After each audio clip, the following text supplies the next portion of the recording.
La deuda de Haití es una de las mayores injusticias de la historia moderna y explica en gran parte por qué el país sigue siendo uno de los más pobres del mundo. Cuando Haití logró su independencia en 1804, fue el primer pueblo de esclavos en liberarse y fundar una nación libre. Sin embargo, esa victoria fue castigada por Francia. En 1825, Francia obligó a Haití a pagar una enorme indemnización por los antiguos dueños de esclavos y plantaciones, bajo la amenaza de invadir el país si se negaban. Es decir, los descendientes de personas que habían sido esclavizadas tuvieron que pagar a quienes los habían explotado por siglos. Ese dinero que Haití entregó durante más de un siglo no se usó para construir escuelas, hospitales o caminos, sino que se fue a las arcas de Francia y más tarde a bancos extranjeros. Así, en lugar de poder desarrollarse como un país independiente y fuerte, Haití quedó atrapado en una deuda que exprimió sus recursos y frenó cualquier posibilidad de crecimiento. El resultado fue que la población haitiana quedó marcada por la pobreza, porque el Estado estaba más preocupado en pagarle a los opresores que en atender las necesidades de su gente. En muchos sentidos, la deuda fue como una cadena invisible que reemplazó a las cadenas de la esclavitud, no con grilletes de hierro, sino con papeles y números, pero con el mismo efecto de mantener a todo un pueblo sometido. Durante más de 100 años, gran parte del dinero que el gobierno recaudaba de impuestos o de la producción agrícola no se usaba para mejorar la vida de la gente, sino para pagar la deuda a Francia y a bancos extranjeros. Eso significó que no se construyeran suficientes escuelas, hospitales, caminos e infraestructura básica, mientras otros países invertían en educación y en modernizar su economía. Haití estaba obligado a entregar sus recursos hacia afuera. Tras la independencia, los esclavos que habían derrotado a Francia esperaban tierras para poder vivir de su trabajo.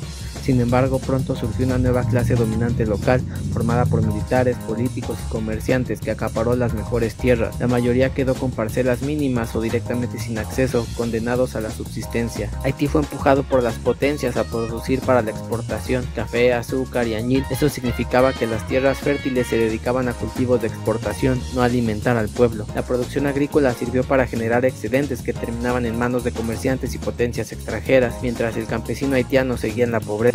En lugar de ser un estado al servicio del campesinado, el gobierno haitiano funcionó como un cobrador de deudas. Los impuestos al campo se usaban para pagar a Francia y a bancos extranjeros, es decir, la explotación de la tierra no estaba pensada para el desarrollo interno, sino para extraer riqueza y mandarla fuera. La tierra en Haití nunca fue base de autonomía popular, fue un instrumento de extracción, primero en la colonia bajo la esclavitud, luego en la república bajo el pago de la deuda y hoy bajo las cadenas del comercio internacional y la importación masiva de alimentos.